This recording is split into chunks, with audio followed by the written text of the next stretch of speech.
In today's video, I'm going to teach you how to query notes by properties with Dataview and Obsidian. Open your Obsidian app. In this tutorial, there are 5 sample notes already in the vault, and each one has properties visible at the top, like status, type, and tags. That matters because Dataview can read those properties and turn them into lists and tables. Now open Settings by clicking the gear icon in the bottom left corner of the left sidebar. In the Settings panel, click Community Plugins in the left menu.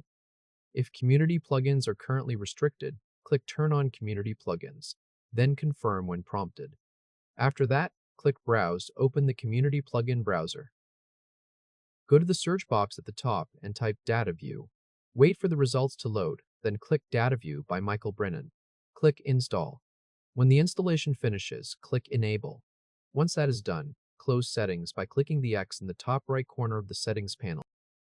Now create a note where the queries will live. Click the New Note icon, the page with a plus sign, near the top left area of the left sidebar.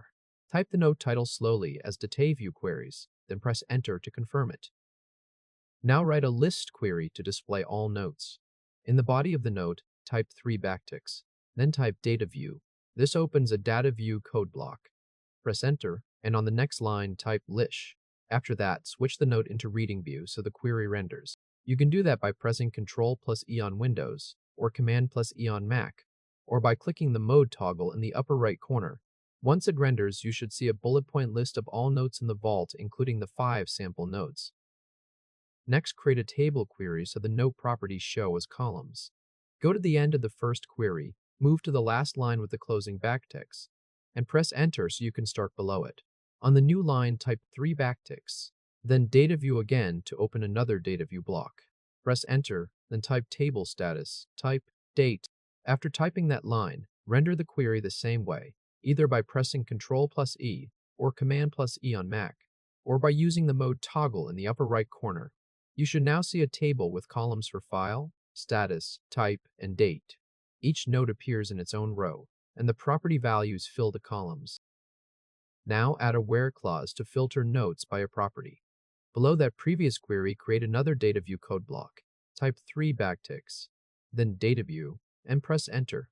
On the first line inside the block, type table status, type tags, press Enter again.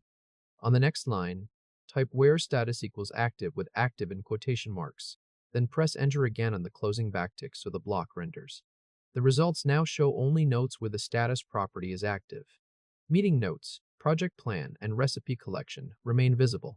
Book review and weekly report are filtered out because their statuses do not match.